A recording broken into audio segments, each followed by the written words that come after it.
All right, welcome to another edition of This Week in iPad, the show that's about iPads. We really got to think of a tagline. I need something better right there. I am your host. My name is Lon Harris. Joining me, as always, resident iPad and Apple expert. Expert in many things. General nice guy. You're a general nice guy, but your expertise extends to great food and wine, whiskey, literature, whiskey, you know, all sorts of things. Jacob Birch is joining us. Thank you for being here. We don't have a guest today. We had a guest. We were going to have John D. Roberts, the CTO of Comixology. He unfortunately was not available today. He had to not do the show, but we will get him back, so we will have him on another episode. And I love the Comixology apps. They do the Marvel app and the DC app. Really looking forward to talking to him. But because we didn't have another guest, I figured we wanted somebody else to talk to, so I've invited a man of many This Week in shows, making his first iPad appearance, Mr. Mike Bracco. Hello. Thank you for joining us. So so we got a lot to talk about today. We're going to talk about Twitter apps. That's going to be our sort of Planet of the Apps feature. We got a lot of news to get through. I've also got a couple special segments because we don't have a guest, so we had some time. We're going to talk about and show some videos of some unconventional uses for the iPad. I found a few videos that showed off people who are using their iPads to do interesting, artistic, kind of fun things.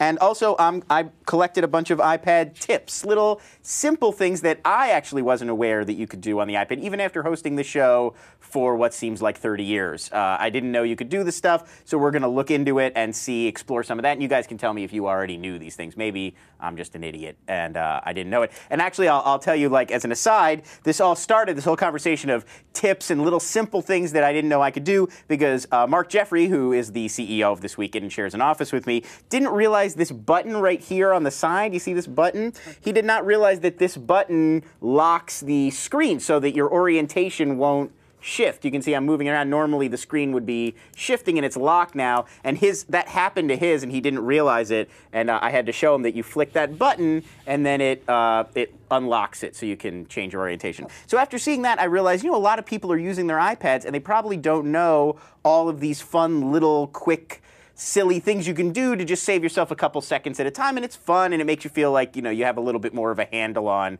the power of the device, and you realize like how much thought Apple is putting into little things like UI and ease of use, and just making things generally easier and more comfortable and interesting. And in Mark's case, reading the manual. And but honestly, I think there's something to that. I don't read manuals on electronics unless it's something really complicated. And Apples are usually a piece of paper or two or three, and then you throw it away. I feel like there's lots of little tips and things like that, and some of these are probably too minor to even be in a manual, but they're still interesting.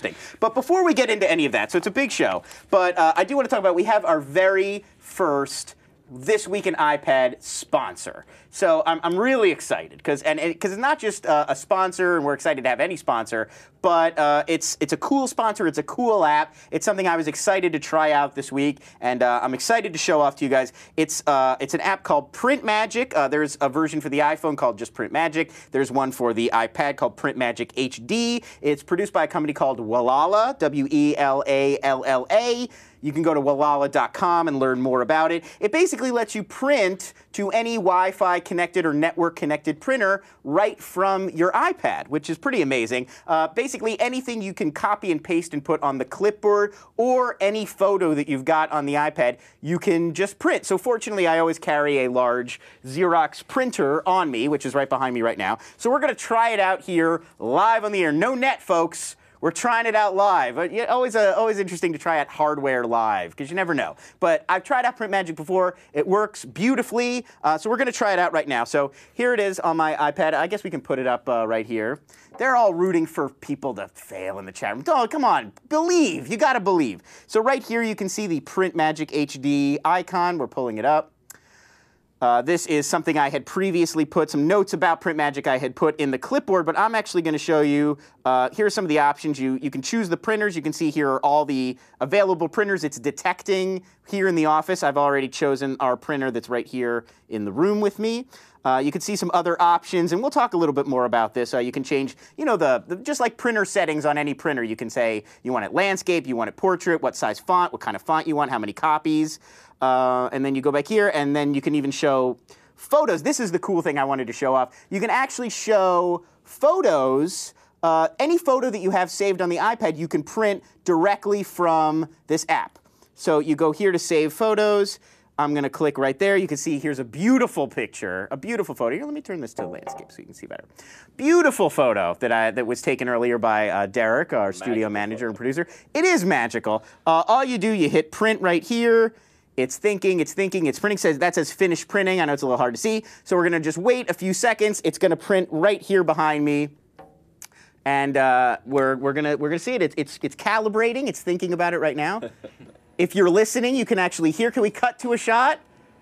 Here it is. Focus. Come on. There we go. Let's take a look, Mike. Oh my gosh. It's there. It's printed. See? Look at that. Come on. We did it live, everybody. Live printing from the iPad. Any picture you want in there. I tested it out. We have a bunch of others that I printed. And you can see, like, beautiful color. I mean, it really looks nice. Can we zoom in on this, actually, Derek? Can we get a good shot of that so they can see the quality? There you go. I mean, it's actually a really nice-looking print job that it does. You don't lose anything because it's coming from an iPad. And as they noted in the chat room, it's quite fast. So, works like a dream. I got one more photo we can show here. This is a screen cap from Lost, actually. I don't know why I had this saved on my iPad, but I did. That's the ass end of the statue from Lost, right there. So works like a dream. It's worked every single time I've tested. We were nervous when we first heard that it was a printing app because I was like, oh, geez, I'm going to have to go into the studio. I'm going to have to just print. And printers, like fax machines, it's always kind of problematic when you try to print. But actually, it works perfectly every time. We're really well. And text, too. Anything you can copy and paste. So you could be on a website. You could copy and paste a whole bunch of a website, an essay you're working on, anything you want to. Directly print it right there on the go, wherever you are. A great app. So definitely go check that out. A few more things I want to mention. It works. They're licensed with HP and Epson. So any HP and Epson printer, it's going to work right away. It's going to just be able to pull it up and go. You don't have to do any setup. I didn't do any complicated setup beforehand, just so you know. It's really plug and play. It's really quick. And if you don't have an HP or an Epson, it also communicates in PDL and IPP, and you can enter a manual IP address. It uses port 9100, so you could set it up for pretty much any printer that you have. You can also go to Walala.com and check if your printer is compatible with it. Most are. I mean, we tried it with like 5 other printers in the office, and they all worked really well. Let's see. Any printer that's sort of shared, it can connect. And they have a free app. You can go find Printer Test for PrintMagic. You can download that. It's free and try it out. See if it works before you buy it. It's only, I think, $7 for the iPhone version, $8 for the iPad, so it's pretty cheap, but you can even try it out in advance if you want to. And, as I said, there's an iPhone version and an iPad version. Definitely check it out. We love our sponsors. Thank you very much to Walala, PrintMagic, and PrintMagic HD are the apps. Go check it out. Do us a favor. We want to support our sponsors. We do the show for free. We're throwing it together. We give it to you guys every week. It's a lot of work, and that's all we really ask. Tell your friends about the show. Go check out our sponsors. That's all you got to do. Print pretty pictures. And print pretty pictures of me going like that alongside Will, our sound engineer. So thank you to Walala. Great company, and we really appreciate them coming on board. Okay, enough of that. Enough of all that, the housekeeping stuff. Let's go into the news for today. We need a news graphic. We don't have a news graphic. One day. One day. Maybe by show 50, we'll have a news graphic. That's how we'll celebrate. Well, we'll commemorate the 50th episode with a news graphic. Okay, so the first story, Cisco Cius, I believe Cius is how it's pronounced, C-I-U-S. On Tuesday, networking firm Cisco introduced a new tablet designed specifically for business called the Cisco Cius. They are insisting it is not a direct competitor for the iPad. It's a 7-inch mobile collaboration tool, and it integrates with a lot of Cisco's business apps, so WebEx, Quad, telepresence. It seems mainly designed for sort of telepresence and meetings and that sort of thing. It runs Firefox, it runs Android, and it'll be open for independent app development with the aid of Cisco's SDK and API. So obviously they're hoping people will build things on top of this platform. In terms of hardware, 1.14 pounds. It's powered by a 1.6 gigahertz Intel Atom processor. Comes with a front-facing camera that shoots in 720p HD and a 5 megapixel rear camera. And yes, it has a USB port. It supports Wi-Fi and 3G. They're saying that it'll one day do 4G, but which doesn't, I mean, what, 3 towns in America have 4G at this point? Who cares? Congrats, Durham. Yes, thank you, Raleigh-Durham. You are ahead of the curve. And it's going to be available in early 2011. They don't have any pricing info available yet. So, I mean, do you take Cisco at their word? They're not aiming for the iPad here. It's just a business device. And is there room in the market for this sort of thing, a business tablet? I think there could be. I mean, if you look at sort of the early press release, that they have it connected to a phone, they have it sort of in that business sphere of telecommuting, like you mentioned. That said, there's a few things here that sort of don't make sense from a business perspective, why you'd hype them up. The open app development makes sense, I guess, in sort of a B2B market, but I don't know who's going to be the first person to make a Vuvuzela's app. And the 720p HD, it's like, if it's teleconferencing, do you really need, you know, I'm in my pajamas working from home, do I need that crisp, clear? Yeah, people want to see all of this when they're teleconferencing. So they don't want to miss out on any of my beautiful puns. There's a few things that make it a little, I'm not quite sure. Yeah. But I think it makes sense to them, hit business, and then if part of the hardware, the OS, hits off and is a hit, then yeah, maybe you can release a 9-inch version that's more for the sort of... the fun the stuff. family. For the kids. For the kids, right. Not the kids, according to the Emily Post. Yes, right. No, don't give your iPad. That's for daddy's work. Daddy's work. Mommy and daddy work hard, and that's why they need to come home and drink. Junior. Drink and play with Vuvuzela's apps. Keep your hands off the iPad. Baraka? What do you think, Mike? I think it's very interesting. I think the camera aspect of it, obviously the main complaint, you know, about the iPad is the lack of camera, which I'm sure will be on subsequent versions. But you know, I think to say it's not an iPad competitor is probably a little bit of a statement that's probably not as false. It's kind of false. I mean, I think that eventually these things will sort of merge together, and it's just going to be another form factor. So to say it's not an iPad competitor is probably a little bit of a false statement. But. And actually, our next news story also relates to another person who's producing a similar device saying, oh, we're not competing. Everybody's trying to get out of the iPad's way a little bit, it seems like. Everybody else wants to kind of create side projects that are similar in some ways, but like, we're not actually taking on the iPad. We're not really a direct competitor. I don't know, it's people are afraid of that perception of as soon as you're compared to Apple, you get blown out of the water, basically. Nobody wants to be the HTC Evo, I guess, and have like little animated cartoons about how they're not as good or something. But so our next story, Amazon CEO Jeff Bezos discussed his thoughts on the iPad in an interview this week with Fortune magazine. This interview came out obviously a day after Amazon cut the price of the Kindle e-reader from $259 to $159, and that was probably in response to Barnes & Noble cutting the price of its e-reader, the Nook. In the interview, Bezos said he thinks tablet computers are a totally different product category than the Kindle. He says the Kindle is for readers, the iPad is a sort of an overall entertainment and productivity device. And this is part of his sort of larger positioning strategy for the Kindle, which he's been describing lately as kind of a niche device for reading enthusiasts rather than a general, iPad-type device. And this, of course, my favorite Bezos comment of recent memory was, people want to get the Kindle because you can read it in direct sunlight. Yeah. That's the sort of his main argument is like, well, readers, they like to read in direct sunlight. So, so I have to say, I love the Kindle app on my iPad. That to me is, the Kindle seems like the future of the Kindle is their book selection, which is way better than Apple's. I mean, it blows the iBook store out of the water. Everything I want to read is in the Kindle store. Almost none of it is in the iBook store, except the Sarah Silverman book, which I bought. So do you think it would make more sense, is this just me, or would it make more sense for these companies to work together? Like Apple supplies the hardware, and then Amazon does the software and the store. Like, I don't understand why they're insisting on competing. It's just that Amazon obviously is not even trying to compete with the iPad. Why not just give up the ghost and make Kindle a software package that goes along with the iPad? Well, I think it's the direction he's starting to move by calling it a niche device. Now, I mean, they probably have a great amount of supply that they haven't sold, so they need to not just give it up. They need to sell it. No, this is for, hardcore enthusiast readers, the real thinkers of the world, and not the sort of casual fan. But that said, once they sort of, I think, get through their supply, although I think they announced the new DX, which is $380, which is silly. It's silly. And the niche device makes sense if it's $200, but you can't sell a niche device that's $100. Yeah. Just $100 less than the iPad, I think. And then all at the same time claim, tout, oh, it has a browser and you can connect to Twitter and you can connect to Facebook. If you're not competing with an iPad, give it up. Make it a reading device. Make it cheaper. Make it that niche device that you have a short supply of, and then focus most of your time into software development, which they seem to be doing. The iPad app for the Kindle came out a week ago with a bunch of nice new features. So I think they're going that direction. They just have to sell their supply off. And in the chat room, they're making the point. Well, Steve Jobs won't let them do it. The Amazon would probably be delighted to be the official just sort of bookstore, but Steve Jobs, being Steve Jobs, wants to control the store himself. Well, if it was that much of a control, he wouldn't let the Kindle app out.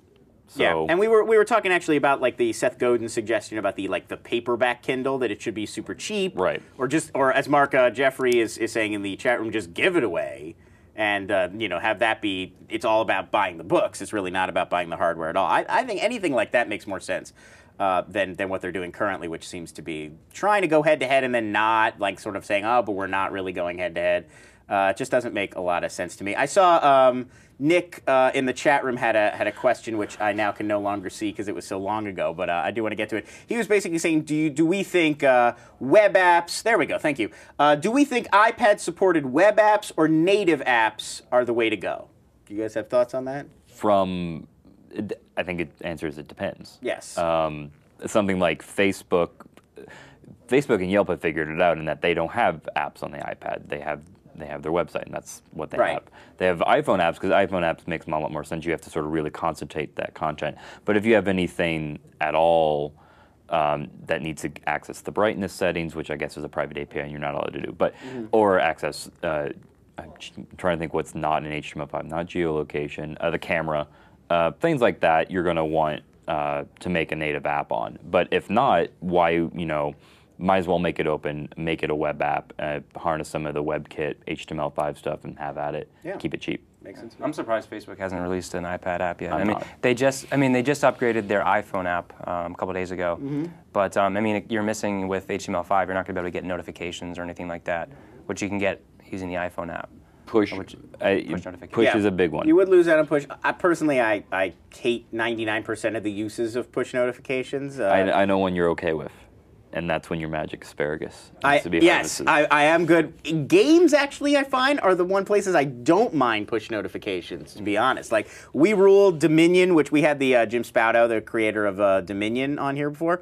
And his game, you have to, because it's like Risk, so you need to know when it's your turn. So I have push notifications off of that one, and we rule. But for the most part, I don't want these apps pinging me constantly. I think, yeah, for Facebook, I agree push notification would be useful for them, and there's a couple other sort of features they probably want to have their own app for, but it looks so good on the iPad. I almost feel like it looks I like the Facebook experience on my iPad better than on the web. So I'm thinking that's probably why they haven't bothered yet, is because you can just look at it natively on the iPad, and it looks really good. But back to your original point about the content. Yes, sorry. I was just going to say, doesn't Audible power audiobooks in iTunes? So it would seem like logical that they might do this with books, but this seems to be a different sort of idea. I think for some reason Jobs seems very convinced that like iBooks is going to be the way to go, and at this point they're really behind. I mean, I know it's going to take them a little while to ramp up and get some selection, but their selection it's really bad. I mean, like a couple new books, like it's great if you want stuff that's like coming out in the next week or two, but anything previous to that, there's just not great selection. I was looking up. Jeff Ammons in our office here, who's on our another show, This Week in Mobile, he was asking for recommendations of Harlan Ellison books, which reminded me how much I like reading Harlan Ellison short stories. And I looked it up in iBooks, nothing, not a single book. And it's like, oh, come on. And if you go into the Kindle app, it's like 20 short story collections in there. I mean, it's so imbalanced at this point, it just seems like ridiculous to even try to compete. Like, Amazon's clearly winning the game in terms of the store, and Apple's clearly winning the game in terms of the hardware. Just bring it together, guys. Just get it together. I want everybody to be happy. Oh, I thought you had something else to add to my message of love and peace. The one book I've said it a few times that I did find in the bookstore is Infinite Jest. which Yes. was a very handy book to have. Yeah, when I said in the Bedwetter, the Sarah Silverman book, I bought from the iBook store, and it looks great. And it's a good book. It's really funny. But yeah, it's just the whole thing with the bookstore is selection. It's like, we don't all want to read Glenn Beck's latest tome, although I'm sure it's brilliant. But everybody's going to have different reading tastes. It's just sort of elemental. It'd be like if the iTunes store had Lady Gaga and Kesha. It's like those are brilliant, but I want some other stuff too. That's kind of my point. Okay, let's move on. This next news story, I'm a little disappointed, I gotta be honest. I really wanted to try out Hulu Plus for the show and be able to give a little review, but they didn't invite me to the private beta, and I even tweeted them the other day, like, at Hulu, please invite me to your private beta. Here's my email address. I want to try it out and show it on my show that gets over 100,000 weekly downloads on iTunes. Nothing. No love for Lon. So I can't try it out. I do actually have the app here, so I can show you just what it looks like to open it, but we won't be able to see any content. So here it is, Hulu Plus. As you can see, it's telling me, request an invite. And I can't. But, it looks very much like visually just like Hulu, and you can see it's got all these shows, and you can watch the entire series of all these shows. That's kind of the whole gig with Hulu Plus. The idea being, you're paying $10 a month. It's $9.99 a month. You still have ads. There's still ads on it, but the difference is that you can see entire archives of the whole show. So users will get access to complete archives of Hulu's most popular shows. It includes, whoa, it's gone. It includes Glee, The Office, Grey's Anatomy, Arrested Development, all sorts of other shows like that. Some of them are not even on the air anymore. Plus, users can also access Hulu through Blu-ray, Samsung Internet TVs, and iPhones and iPads with this app. The app's available now, but in order to use it, you have to get the login, and you have to be invited to the private beta. And I guess they're not inviting that many people, because I signed up like over 72 hours ago, or when it first launched, and I still haven't gotten invited. Notably, the Hulu Plus shows will continue to run advertising, so it's more akin to something like cable TV than, say, Netflix, which streams, there's no ads, and as soon as you sign up, it is free. I should note, as Nunamaya is mentioning in the chat room, this is only for the USA, much like Hulu. They don't have the right to stream this content worldwide, so this is just for the Americans right now. So to ask you guys my main question, which is, I guess, everybody's question, are people going to pay $10 to see TV shows they could watch for free on their TV, on their iPad, or on their Blu-ray players, or wherever? And if they are, does this mean cable is obsolete? I mean, if I'm willing to pay $10 to get it wherever I want it, whenever I want it, am I going to still be willing to pay $50, $60 or whatever it is to get cable on my television? People will pay for both for a while ago. I think looking at Hulu, I asked this to you yesterday when I guess a day or two ago when we were right after I announced it. There are no shows on there that I was licking my chops to see all the time. If there was, you're a Law and Order fan, aren't you? SVU, they're going to have the complete SVU. But SVU's available on Netflix. All the former not all seasons, only 3 or 4 seasons. We're gonna look this up later. I believe all 9, but we'll check it out. We'll check it out. But I mean, Mad Men wasn't on there. Breaking Bad wasn't on there. Things, some of the shows that I watch weren't on there, so it's nothing to me. But $10 is a small enough amount, $9.99, that people, I think, will bite. How many? I don't know. I think Hulu's going to need to either catch up in getting more and more shows or altering the price point. Maybe making a $15 plan that has no ads and then a $5 plan that does have ads. They're going to have to tweak it a little bit, I think, until they find that sweet spot, but they're welcome to do it. So, yeah. Personally for me, I think I'm getting a little bit fatigued from all these different services I pay for online between Netflix, Pandora, Evernote. I pay for a lot of services, and I think the fragmentation is causing a little bit of fatigue among at least my friends, and my experience is that people are just kind of getting sick of paying $5 here, $10 there. So, yeah. I think psychologically, the fact that you're still going to have to watch ads is pretty significant. It feels significant to me. When I first was hearing about Hulu Plus and was looking at the stuff, I just assumed it would be ad-free. I'm paying $10 for it. And yeah, you pay for cable, and then cable TV channels have ads, but then you pay for HBO, and it's premium, and it doesn't. And I just think that, Netflix and a lot of these other web apps like Pandora, that's basically, one of the things you're paying for, is that it's ad-free once you pay. So yeah, I sort of agree, and I feel like $10 is kind of steep, and so many of these shows are just available. IFC just bought Freaks and Geeks and some of these other shows, and they're just Undeclared and Freaks and Geeks, and they're just going to show them around the clock. Like, so many of these classic shows that I'd want to see are just widely available anyway. I think Hulu would need really deep archives to make this, like, widely popular. Like, if I could go watch any 60s or 70s sitcom I wanted, or a lot of classic TV, or shows from international shows, that would be another cool thing. I mean, if you could watch like any BBC show on your iPad or something like that, they've got to sweeten the pot a little bit, because I'm not quite sure people are going to be sold on this. So one more news story, and this one is sort of from the ridiculous file. I'm sure you guys know what I'm talking about. There's an app called Control Premature Ejaculation. This was written about in Gizmodo. This is not something I discovered because I looked that stuff up, I swear. But for the cost of a $5 app, hypnotherapist Darren Marks promises he can help you take control of your mind and body and become a great lover. The app features hypnosis sessions that show you comforting images and videos of bucolic scenes, while audio messages put you in a hypnotic state that help you to reduce anxiety and nerves that can apparently lead to premature ejaculation, or so I've heard. The app also comes with separate sessions designed to help you generally relax, gain self-esteem, and confidence. Shockingly, no reviews are posted. I can't imagine why people don't want to say what they thought of the app. The icon also is sort of poorly chosen. I'm going to see if I can pull it up, but it's basically like a man looking disappointed and a woman looking like, oh, again, it happened. It just seems like we already know guys are having this problem. You don't need to make them feel worse about it. Let me see. Maybe I can pull it up right here, and we can get that picture, because the picture is really the key to the whole thing, I think. Oh no, they don't have it. Maybe I can pull it up here. Anyway. Even if I can't pull that up, just a funny thing to sort of mention and talk about. And my real question with this one is, oh, here we go. I can pull it up. So this image, just unfortunate. Just like, oh, honey, I'm so, like, it's just gonna make people feel worse. You don't need to kick them when they're down like that. I don't think. And it's the whole thing just seems kind of surprising. Also, the following sentence appears: video interviews to help you understand and feel comfortable with the process, and to simulate as closely as possible what it's like to see Darren in person. So I'm sold.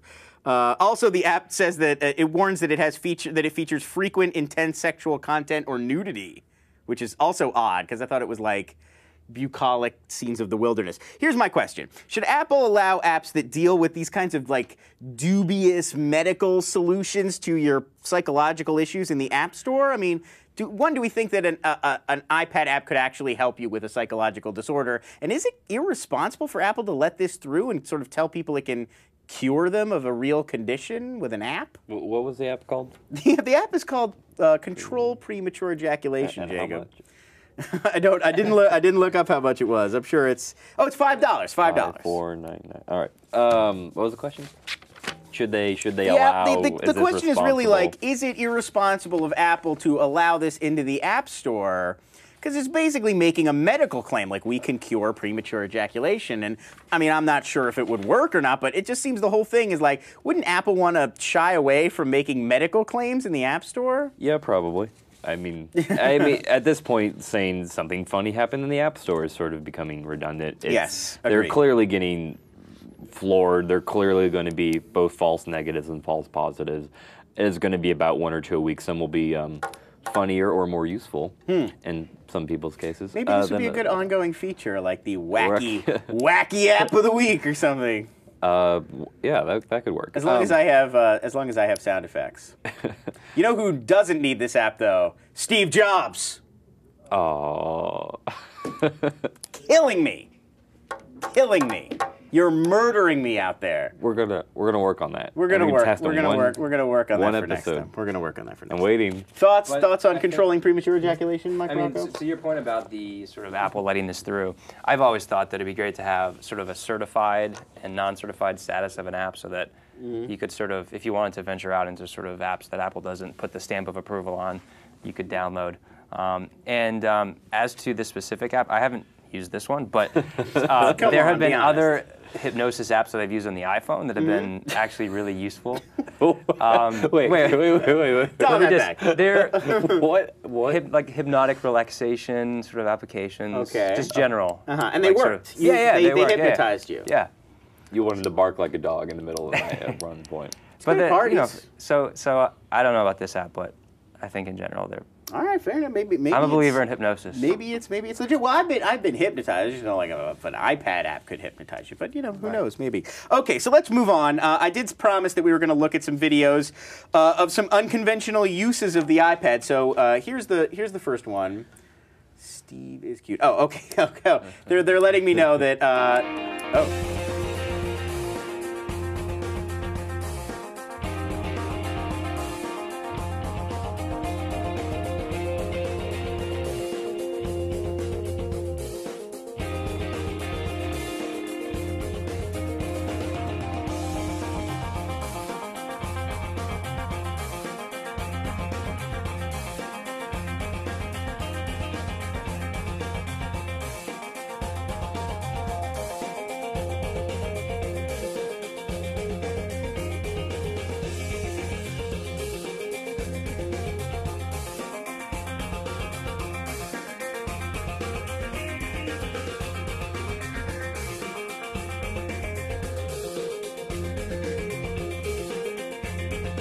Nunamai's got some helpful tips in the chat room. Yeah, we apologize. The crew outside was a bit premature in in getting that video up. There's an app for that. Apparently there's an app for that. So that was artist David Kassan, who live streamed himself finger painting a model using the Brushes app on the iPad. If nothing else, it certainly advances sort of notions of what the iPad can do in terms of drawing realistic imagery. The painting took about 3 hours to complete, which has got to be quicker than he would have been able to paint something like that on an actual canvas. So is this, this is the, guys, come on, what are we doing? This is, it's a little bit of sort of a new art form, just because this is the first time there's been like a touch screen that was big enough that you could really create an image that looked like that with that kind of realism. Yeah, so I was just going to sort of jump in. Using Brushes, my recommended app from one of the original Planet of the Apps in drawing. And if we can cue my iPad real quick, I just want to show a cover of the New Yorker. Oh, Ron, yeah. They moved it. Anyways, cute.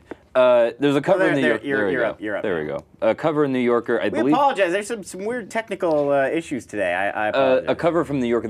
This was done on the iPhone. This was before the iPad came out. This was from 2009. But this was done on the Brushes app, the same app used in there, right, on the iPhone version, which is beautiful, but does not get the realism that the iPad. Right. This particular. Yeah, I mean, this ends up looking. You can go watch that whole video. We'll post the video in the sort of show notes. But yeah, you can go watch the whole thing. It ends up looking almost photoreal. Yeah. I mean, it's really finely detailed. You can tell this guy is a legitimate artist and not just some guy messing around. But and whether or not this is, I don't think this is necessarily a brand new thing, because people have been doing these a long time with tablets. A Wacom or whatever. Yeah. So it's not entirely new, but if someone is more comfortable doing on there, especially if someone can do it in 3 hours, it just shows that the sort of mantra behind a lot of people on iPad is, oh, it's a consuming device. I think Bracco, when I was showing mine around and I was very happy with it, said this is a consuming device. It's great for that, awesome for that, but can you really create with this? And this is showing that with enough maturity in the app market that there are some pretty neat things you can make outside of it. And I remember Steve Jobs at the DA conference recently specifically spoke to that issue. Who? Steve Jobs? Uh-oh. Thanks, guys. We're redeemed. Specifically spoke to that issue about consumption versus creation on the iPad, and mentioned that a lot of people think this is just a consumption device, but if you imagine it getting 4 times the processing speed and all the different capabilities which will inevitably come, that it will definitely be a creation device as well. So. Yeah, I mean, I'd say we're getting pretty close to there. And actually, on that same topic, speaking of creating things with your iPad, our next video, DJ Rana Sobhani created the song Solace entirely on her iPad, and then she shot a music video for it entirely with her iPhone 4. So this is like art made possible exclusively by the existence of Apple products and gadgets. Let's take a look.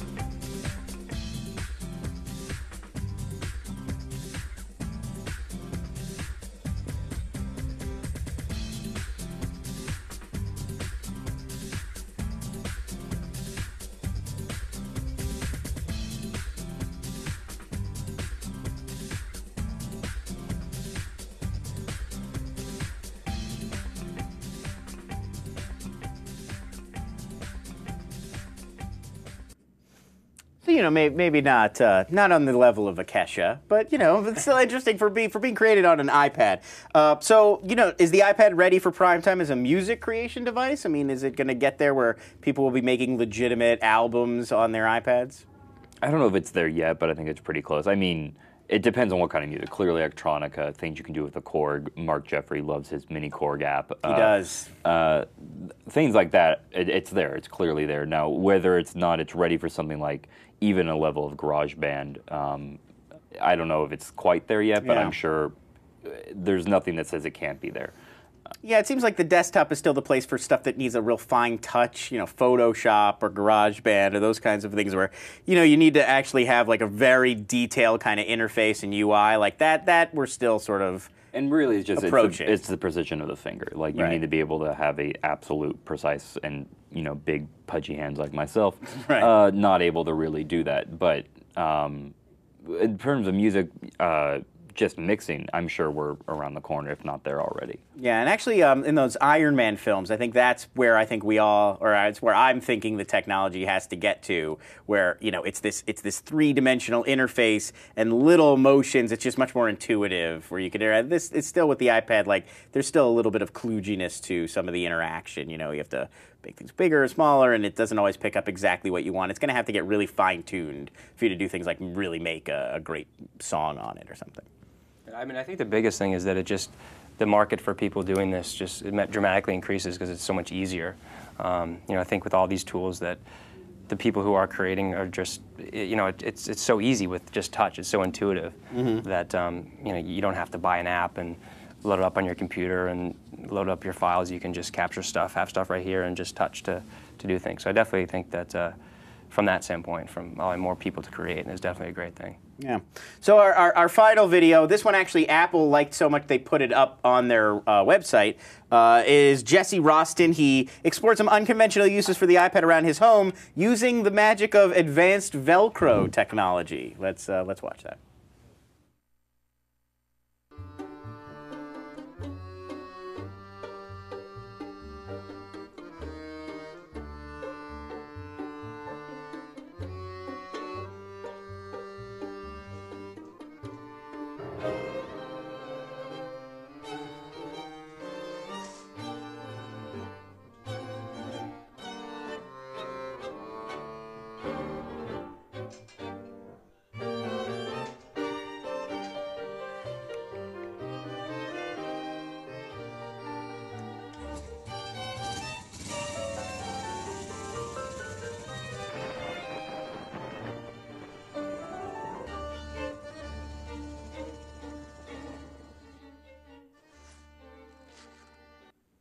So yeah, as Cat Shirt notes in the chat room, I had the same thought. Do you really need the weather on your window? It's like you know what the weather is right out there. You don't need technology. Precise. It's raining. But yeah, otherwise I think it's it's interesting. It strikes me that a lot of these seem a little unsafe. That I would feel a little weird having an iPad like right over my stove or like on the front of a motorcycle while I'm driving around. Sleep maybe. Well, that's safe. I mean, I doubt it's gonna fall and crack you on the dome, but.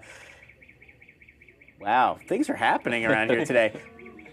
But just generally, I feel like it feels a little unsafe in some ways, and it is also like, is there something about the iPad being so expensive? I mean, or I think it's expensive for me that you wouldn't want to like put it. Or it might be convenient to have like on your motorcycle, but I'd be so worried about turning and it's going to fall off and you're going to lose your iPad. Depends on what quality Velcro you're using. Velcro is a NASA technology, I believe. It is, yes. So I mean, if you're using really, really good Velcro.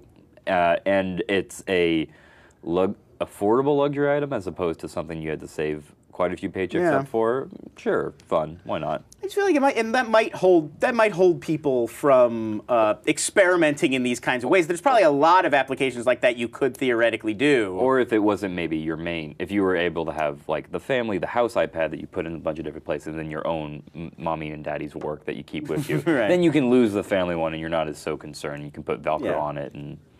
It reminds me, actually, just seeing that video of Bill Gates' talks like 15 years ago, where he talked about how everywhere you turn in your house, there'll be a screen and you'll be able to interact with it. Yeah, well, that was always like the home of the future. Right. When I was a kid, that was always like everything will have a computer in it. Like it was like this old, your toaster will have a computer in it, and your blender, and your, everything. That was the old idea. Was like computers are going to get so cheap, and it's just a chip, and everything would have like the chip in it. And yeah, we are getting there. It didn't work out exactly that way, but. Yeah, I mean, I think Gates was sort of a little bit prophetic in that way, that a lot of things are going to be sort of digitized and computerized. Well, they were the first to do all the tablet-based stuff, right, back in the day, but didn't turn out. They tried their best. Styluses. No, let's move on. Let's move on. I talked about some. I would give some iPad tips. We can make this into a regular feature because there's a ton out there. I mean, I started to look it up. Like, are there things I don't know I can do on the iPad? And there's a lot. There's a lot that I was able to find in a couple hours of research that I could share. So if people really like this, we can do this all the time. I know there are other iPad shows that I've watched. Like other people do great. The iPad show is a really good one. There's a couple other iPad shows that I enjoy and that I watch to research for the show. And they all kind of do segments like this where it's like, here's fun tips and little tricks you can do. So the one that everybody sort of should know, and a lot of people I think don't know about, is the soft reset, where you can hold the top and bottom front buttons together on your iPad for a few seconds, and the iPad will restart. That's the same thing from the iPhone, but it's a good trick to show people. So you would just hold this part and this part for a little while, and then it will, you'll get that option to turn it off. I'm not going to because I need it because it's my notes, but kind of a neat trick. Instant screenshot works almost the exact same way, where you just tap the top and the bottom buttons, and you'll see a little flash go off, and it actually took a picture of what was on my screen. That's really useful, and I will admit I did not know that one. So that's really neat if you've got something you just want to save, like you're reading a website or something and you just want to have that image or something saved, you can just do that really quick. To print, using Print Magic. Or HD. I could now print, amazing, thank you, Mike Bracca. What a great point. I could now print that if I had Print Magic HD on my iPad, which I obviously should have because I love This Week in iPad and I want to support them. Yeah, I could now print. Another one I want to show off, and let's take a look at that here, is the default down here on your, I'll do it this way. The default down here on your bottom row is 4 icons, but you can actually add up to 6. So if I want to put Hulu down here, I can drop it in there, and you can have up to 6 icons right down here. You don't have to limit yourself to the standard 4 that Steve Jobs wants to limit you to, being Steve Jobs. That's it. Dead to me.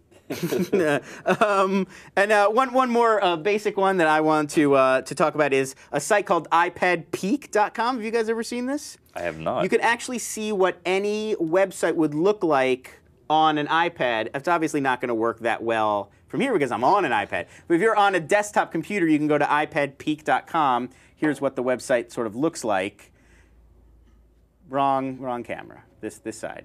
This side, I'd say. There you go. And you could actually just put in here, like we'll put Mahalo.com. And you can see what Mahalo would look like. Like I said, you're missing a lot of the effect because I'm on an iPad, but here's what Mahalo, one of my favorite sites. Mike, I know one of your favorite sites. My favorite site. That you could check out a little preview of what it would look like on your iPad. There's a couple other tips that I had that are mostly for when you're typing. So I will hit reply here like I'm going to reply to this email, and I could show off some of these. The first one and the one I thought was really awesome is you can actually, everybody knows, here, let's take another look at my iPad. Everybody knows you can hit one word and it'll sort of select that, and then if you wanted to copy and paste, you'd have to drag and all that stuff. And it's kind of annoying. It's a little bit, like I say, kludgy or not as efficient as you'd like. But if you triple tap it real quick, 1, 2, 3, come on, buddy. There we go. Oh, I had it for a second. I'm still getting the hang of this one. 1, 2, 3. There we go. If you just tap it a couple times, it highlights the entire paragraph automatically for you, which is actually really neat. The instructions I said to do it 4 times. I think 3 works better, but there you go. Now I got it working. So you could actually just copy this whole thing, print it out if you wanted to. You could drop that right into your Print Magic HD app, or anything else you want to drop it in anywhere. So that's kind of a cool one. Another one here, you can just keep on this camera. you know, when I'm here and I'll bring up the keyboard. Come on. Why is this not working? Oh, I have to hit reply. So, you know, if I was typing, and then I can hit this this button right here to shift over here. Now, normally you'd have to hit it every time, like I want to hit colon, blah, blah, blah. Or I can just hold it down and just drag and drop right to what I want and go right there. Another one is the shift key, and this one I also didn't know. If you hold it down, you just go into caps lock mode, and it'll stay there. I did that wrong. Double tap. Double tap. But it's a setting that you have to. Oh, I have to set it. Okay, so you can double tap on there, and it'll automatically. That was an original Stump Jacob from. Was it? Oh, see, I'm going back. I'm going back into history. I knew how to do it. And another one that I thought was pretty cool is if you hit the space bar twice quickly, it just automatically adds a period and a space before you start the next sentence. That's one that I was actually using intuitively, and I didn't realize it was like a fancy thing Apple actually had to program. But they did. And the final one that I will show off, I'll have to go to my Safari browser for this one. So we're on iPad Peek right now. You can see I have the .com button right here, which I could just hit if I wanted to go to a website. If I hold that down, I get .edu, .org, and .net as options. I did not realize that before. So that would add .edu right to the top without me having to type it out. Kind of nifty. Thanks, Apple. So those are my little tips for this week. Like I said, if you want more tips like that, we can certainly add those to future shows. Be happy to keep going on that. You know, we usually on This Weekend we go on the side of analysis, discussion. We don't usually make it very tip-oriented, like do this, here's a little handy thing you could do. And yet, we have the magic of video, we have the magic of demoing things right here. We certainly could do more of that. So if that's something you guys want to see, leave us a comment on iTunes, Lon at This Weekend, or hit us up on Twitter. We're at TWIiPad. And you can let us know. Give us feedback if you'd like to see more stuff like that, or if you already knew all those and you want to insult me and tell me, how dare you not know that you host an iPad show.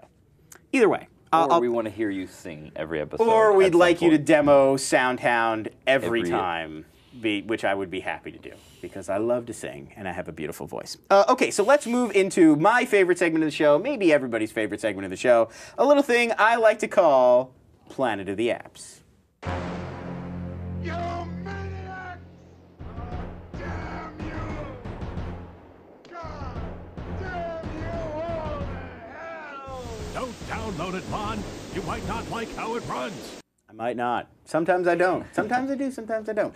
Mike, I apologize. We sort of called you in here late. You don't have any apps to show off. The Twitter social, This Week in Social Media expert. That's right. I know we really should have had you, but you could feel free to jump in if these are apps that you know, or if we leave out one that you really like. And definitely. We will. And we I'm will. sure we will. Definitely feel free to jump in. Jacob, why don't you start it? I always start off. You start off this time. Fair enough. So I'd start off with, I'm going to start with Twitterific, which is sort of, I think, was the first one out there, has been around forever, as far as I can know, as a desktop app, and then an iPhone app, and now the iPad app. Twitter is down. API error. Go figure. That's not Twitterific's That's not fault. Twitterific. You got a little glare, maybe. That is there you go. That is Twitter's fault, not Twitterific's fault. I think it's sort of not necessarily the gold standard, but the standard. They have all these standard features you would come to expect. They have a built-in browser.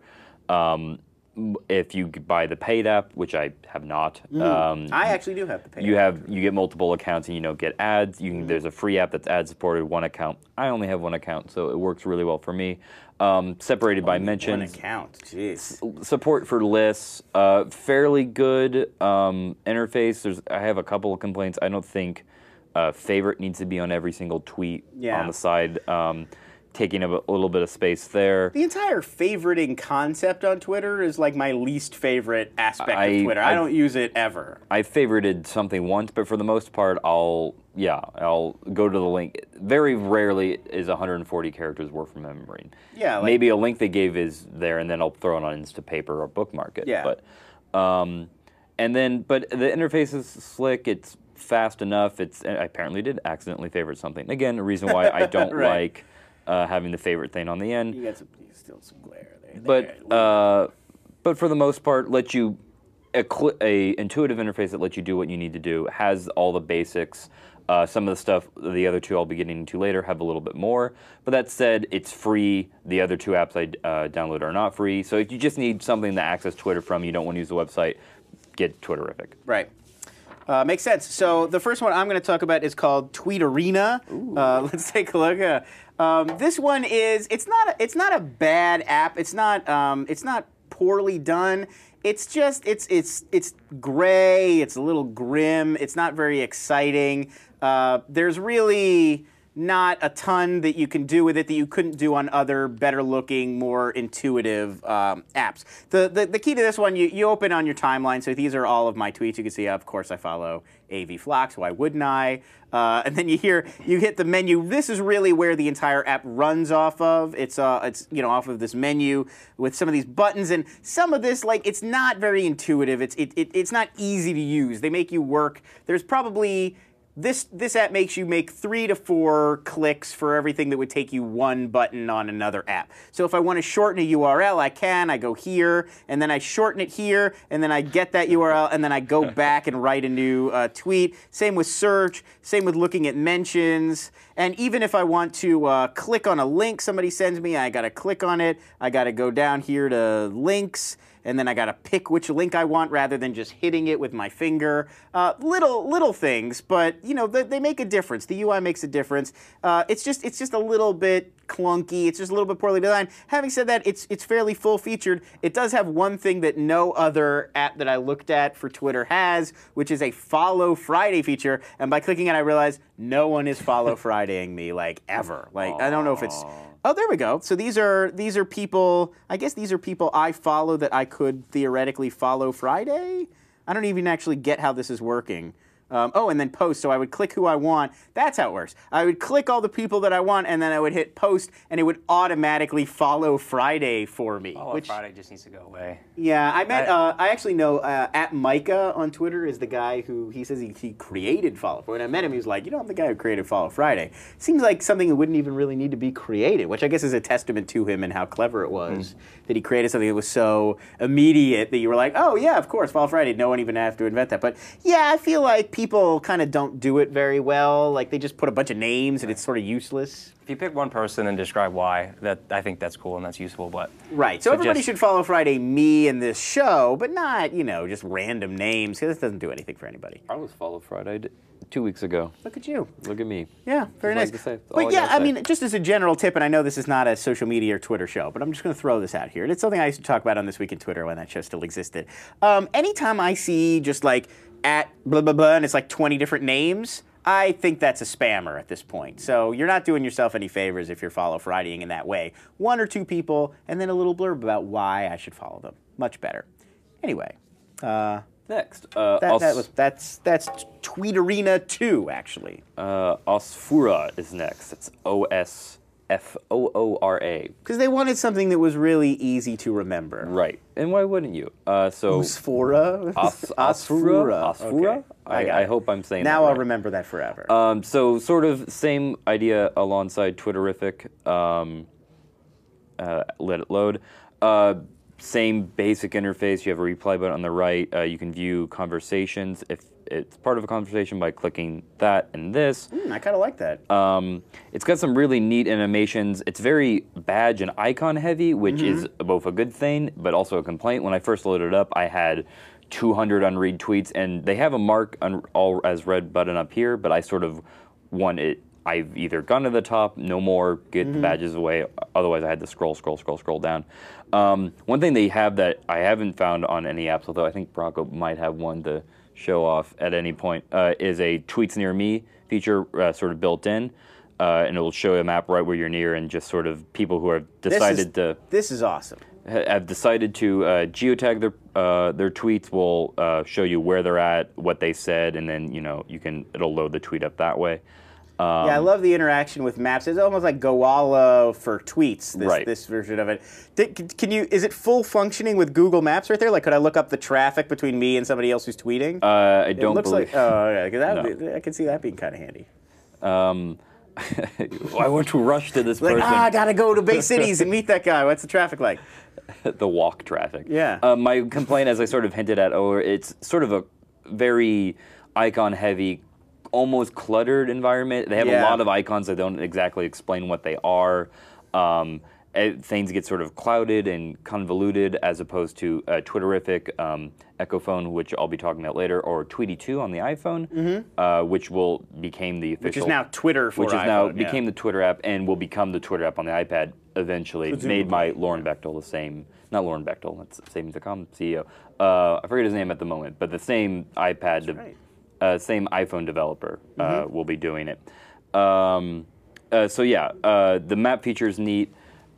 A little too information. They show us a little bit too much. When you pull up someone's, you click just someone's tweet, it pulls up the entire user information profile, their URL, how many followers they have right there every time. So a little cluttered, but other than that, a fine app. Okay. Just to jump in real quick in terms of location, the best app that I found for Twitter on the iPad for displaying location is Twitterlator. It does it really well. I don't know if you're able to see this. You want me to hold it up for the folks? So go to location there. So at any time you can just click that location tab and it will show you the different users around you. The interface, I mean, this particular interface I think is not the best. I don't like how it's modularized like that. Yeah. But in terms of how they do location, I think it's the best I've seen. I just find it really useful. Yeah, it's pretty well done. So anyway. So the next one I'm doing is Twitepad, Twite pad. This is just the sort of load up screen you're seeing right here, and then it'll come up in a second. There we go. This one, I gotta say, and I hate being too overly negative, but this is really UI hell. Nunamaya said UI hell about the last one I was looking at. That one is just kind of gray and a little grim. This one is legitimately impossible to figure out how to use. I mean, I could read a whole instruction manual about how this one works. This plus button, I'll give you a good example. You think it's going to be just like add a column, and you'd get to tell it what kind of column, and it just adds random columns of its own choice. Like, oh, you should have a direct message column. Oh, you should have, an error. You can't create more columns. And how do you even get rid of a column? Like, it doesn't even, I can't even scroll. Like, this is another thing. Like, you think you're going to be able to do this and flip, and it just switches around your columns.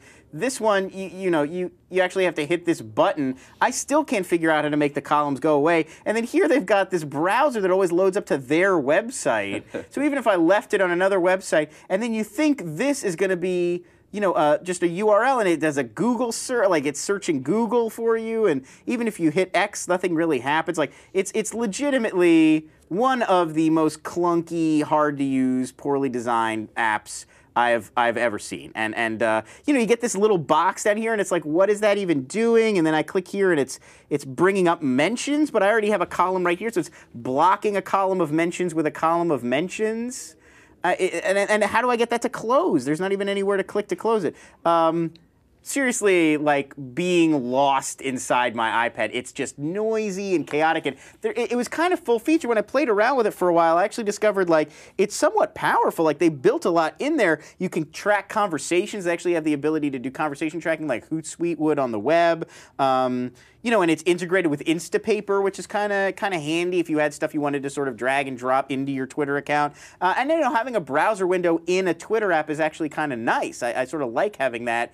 The next app I'll talk about actually also has that, but does it a little bit better. But this one was just, I legitimately spent 20 minutes just trying to figure out what was going on. It was just really all over the place. So I can't recommend Twitepad, I'm afraid. Up next is Echofon. I'll load it up over here.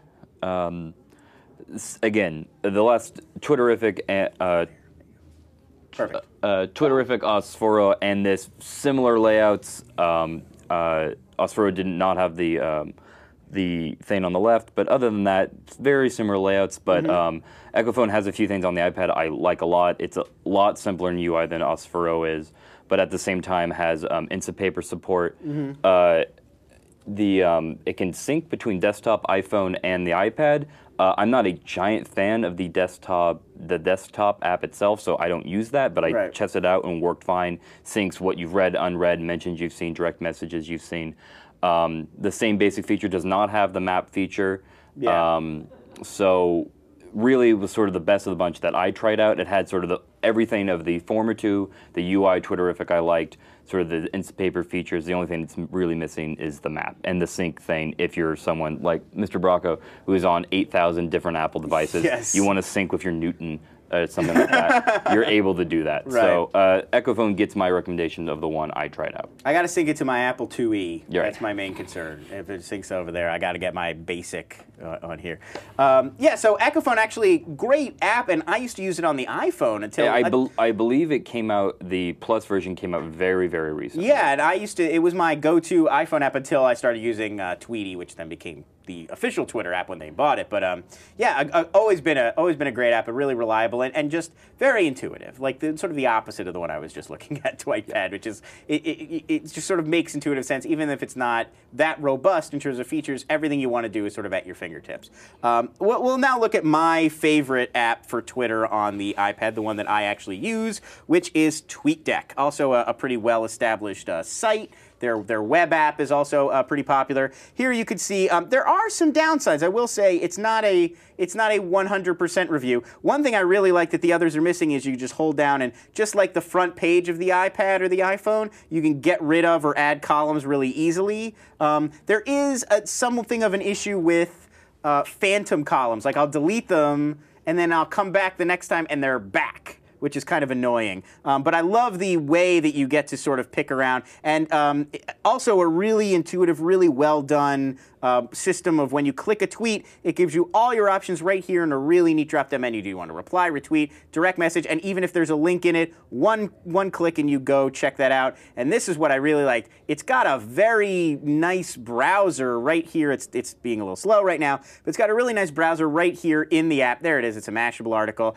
You can browse right here. You can open it in Safari. If I click this button, it would actually take me to the Safari app. But I never need to go to Safari. It works perfectly well to just look at it right from here. You get basically anything you would out of the web experience. And you could even click around and look at other sites right here without leaving TweetDeck. And then you just click here in the corner and boom, you're right back in TweetDeck. And the other thing I really want to highlight about TweetDeck that I love is this ability to add a column that's a search column. So this is This Week In tweets. So any tweet that goes to This Week In or thisweekin.com or just has that phrase This Week In it, even if it's just in a link. So if you send out a tweet and you put a link in it that's just to thisweekin.com, even if it shortens it, even if it's a bit.ly link, it'll still pull up. It'll come up in the search and come up in this column, which is really useful. I mean, for someone like me who I'm sitting on Twitter all day, I'm looking for people who are talking about our shows. I'm looking for people who are linking to our shows and what the conversation is about the This Week In network. I don't know what I would do without this. I mean, everywhere I go,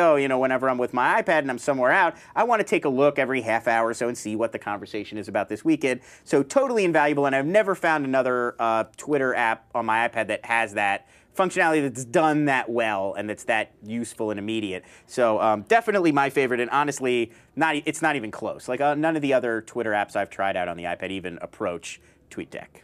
Just a quick tip on the issue that you mentioned, deleting columns and having The them come phantom back. column thing? Yeah, I've noticed that happened to me too. And if you have a TweetDeck account, you can just go to the website and sort of reset your settings, because when you save your settings, you're accessing it on your iPhone or your iPad. Yeah. So things can get sort of jumbled. So fair enough. I mean, I only use TweetDeck on my iPad, so you really think whatever I'm doing in the iPad, as long as it was just consistent there. Yeah. But it's a fair point. I could go on the website and set that. But yeah, I've noticed when that happens, you have to just go to the website and reset your account. Like, overall minor. I definitely recommend TweetDeck very highly. It's my favorite Twitter app on the iPad. But a little thing I thought I'd throw in.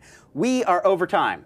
We usually keep it to a nice, neat hour. We're at an hour and 5 minutes. So I will leave all of you once again before we go.